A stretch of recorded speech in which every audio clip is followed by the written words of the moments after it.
या 2 दिन के लिए मैं ऑलरेडी आप लोगों को दे रहा हूँ।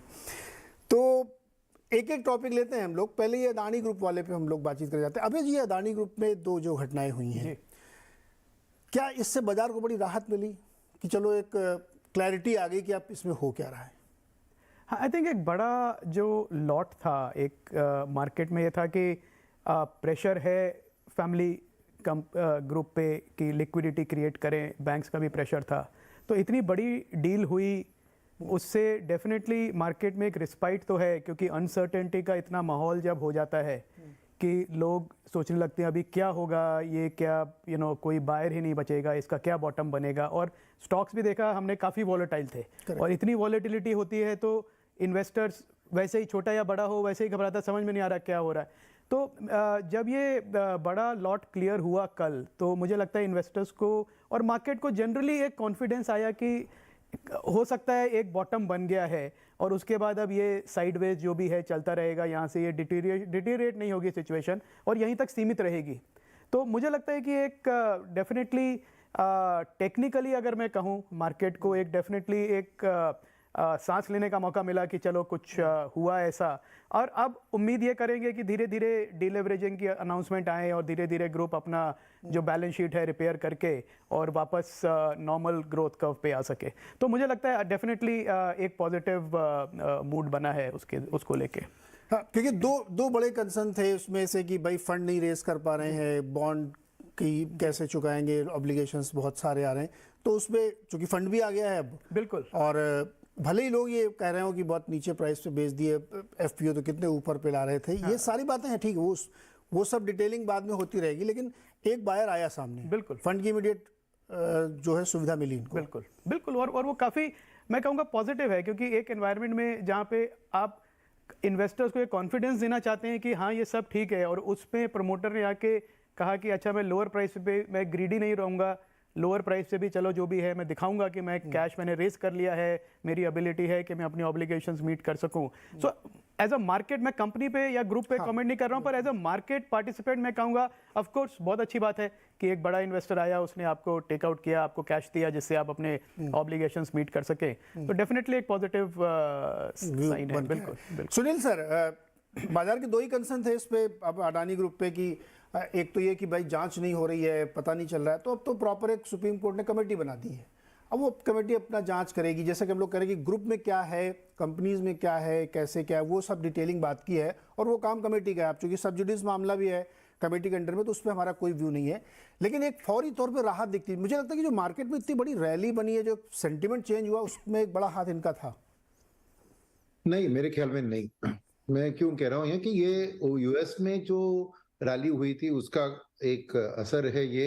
सेकंड, ये शॉर्ट कवरिंग का रैली है ज्यादातर, क्योंकि ये जो अदानी वाला इशू आपने पूछा कि रिजॉल्व हो गया थी, समझिए कि कंपनी स्पेसिफिक बात छोड़िए, राइट। अगर अदानी के पीछे दो चीज है, एक है lending exposure to Adani group, क्योंकि उनकी जो एफपीओ थी उसके कारण वो अपने कुछ हाई कॉस्ट लोन्स को रीपे करने वाले थे, कुछ शायद लेंडर्स ने उसके बेसिस पे लेंड किया था, नंबर वन। सेकंड, उनकी फ्यूचर एक्सपेंशन प्लान्स को फाइनेंस करने के लिए ये फंडिंग रेज कर रहे थे। अब वो फंडिंग नहीं हुआ, आधा फंडिंग आया है। अब डेट मार्केट में मेरे ख्याल में अभी भी इंटरनेशनल डेट में नंबर्स देख रहा था, अभी भी उनकी रैली नहीं हो रही है डेट में, यानी द कंसर्न के क्या वो फ्यूचर डेट रीपेमेंट्स दे पाएंगे, ये वाला एक माहौल अभी क्लियर नहीं हुआ है, क्योंकि आधा पैसा ही आया। सेकंड, जो उनकी एक्सपेंशन प्लान्स अगर वो स्लो डाउन कर रहे हैं, तो ओवरऑल इंडिया के इंफ्रास्ट्रक्चर स्टोरी में ये ग्रुप का बहुत बड़ा हाथ था। तो अगर वो एक्सपेंशन प्लान्स को स्लो डाउन कर रहे हैं बिकॉज ऑफ दिस हादसा, तो क्या ओवरऑल एक spill over effect on India infrastructure growth और इसमें आ सकता है, क्योंकि जो प्लान्स उनका फैक्टर हुआ था वो अभी किसी और को उठा के लेके आगे लेना पड़ेगा, क्योंकि उनके पास फाइनेंशियल रिसोर्सेज नहीं होगी। तो ओवरऑल मैं कहूंगा कि इसका इम्पैक्ट, आज जो भी अनाउंसमेंट आया एक रिलीफ है, मगर फिर भी ओवरऑल इसका इम्पैक्ट मैं कहूंगा, इसका is it resolve, not yet. तो अभी भी मैं कहूंगा कि एक overall wait and watch scenario है overall on the broader context. तो इसलिए जो बैंक्स ने एक्सपोजर लिया है, वहां पे जो डरावट आई थी, शायद उसमें थोड़ा कमी हो सकता है, मगर पूरा क्लैरिटी नहीं हुआ है। अभी तक। तो ये रैली मैं समझता हूं कि मार्केट अभी भी देखिए 3 महीने का मार्केट अभी भी क्या 6% डाउन है, राइट? तो उस हिसाब से मार्केट जो करेक्शन हुआ है उसमें थोड़ा सा बाउंस हुआ है, बस वही हुआ है। Okay, fair enough. Sudeep sir, आपका क्या व्यू है इस दोनों खबरों पे? और ये देखिए, मतलब अडानी के शेयर्स में क्या ज़बरदस्त रैली बनी है। हो सकता है उनके इन्वेस्टर को कुछ रिलीफ मिली हो, 50% तक की रैली पिछले 2-3 दिनों में, 4 दिनों में बनी है। तो इन दोनों खबरों को आप कैसे देखते हैं? नीरज जी, मेरा व्यू ये दोनों खबर पे स्पेसिफिक रखता हूं। पहला जो सुप्रीम कोर्ट ने जो कमेटी फॉर्म किया है इस बारे में जांच करने के लिए, ये एक बहुत ही पॉजिटिव स्टेप है मार्केट के लिए और अदानी ग्रुप के लिए भी, क्योंकि कोई भी कंट्रोवर्सी सामने आता है उसमें एक कंक्लूजन होना बहुत जरूरी है, मार्केट के लिए भी और जो ग्रुप के लिए भी।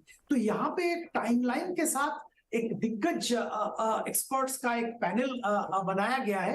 ये बहुत ही पॉजिटिव डेवलपमेंट है कि उम्मीद ये रहेगी कि जो भी सच है सामने आएगा दो महीने के अंदर, और उस पर कार्रवाई जैसी भी जरूरत हो तो की जाएगी। तो मार्केट इसमें कल हमने देखा था एक अच्छा खासा मूड बना था मार्केट का। और जब इन्होंने इतना बड़ा फंड रेज का ऐलान किया अपने शेयर बेचने के जरिए, तो वो भी डेफिनेटली मार्केट में एक पॉजिटिव रूप पे लिया गया है। जो बात आप जिक्र कर रहे थे कि लेने वाला कोई नहीं है इस शेयर का, कोई बॉटम कहाँ आएगा, ये एक शंका था। पर्टिकुलरली कुछ अदानी स्टॉक्स में, Adani total gas, Adani green, ये सब कंपनी में कंटिन्यूअसली लोअर सर्किट चल रहा था। तो वहां पे एक क्वेश्चन था कि कहाँ रुकेगा ये।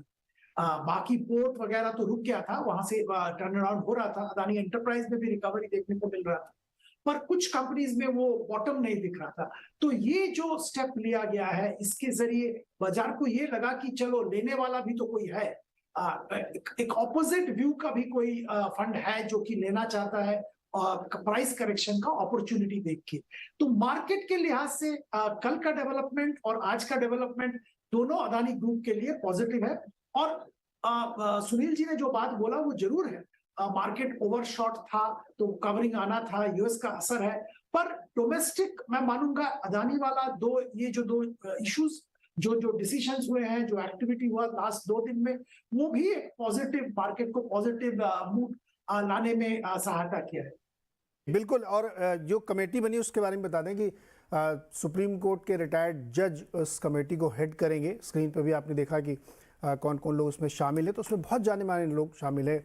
देश के बहुत ही बड़े बैंकर केवी कामत जी हैं इसमें, नंदन नीलेकणी जिनको फादर ऑफ आधार कहा जाता है, एक और रिटायर्ड जस्टिस हैं जेपी देवधर, उसके साथ सोमशेखर सुंदरेशन जाने माने वकील, और ओपी भट्ट जी जो एसबीआई के चेयरमैन रह सकते हैं। तो एक बहुत ही एमिनेंट पैनल बना है और इस पूरे मामले को देखने के लिए। पंकज जी, आपका कमेंट, कैसे ये दोनों खबरें, कैसे बाजार इनको ले रहा है? नीरज भाई, सबसे पहले होली की सबको बहुत बहुत मुबारकबाद, आपके दर्शक हम सबको। जहाँ तक ये अडानी सागा है, मेरा ये मानना है कि अगर हम प्राइस वाइज करें, we being active brokers in the industry, अगर हम प्राइस वाइज स्टॉक्स की बात करें तो जो आज से 4-5 हफ्ते पहले जो स्टॉक प्राइजेस के बॉटम बने, मेरे को लगता है फॉर टाइम बीइंग डेफिनेटली एक बॉटम लेवल्स मार्केट ने अडानी ग्रुप के देख लिए हैं। और इसमें हम जैसे लोगों का शुरू से ये नज़रिया था कि इस अडानी ग्रुप को भी जो इनके स्टॉक्स हैंगे, 6-7 स्टॉक्स हैं, कि इनको 2 भाग में हम बांट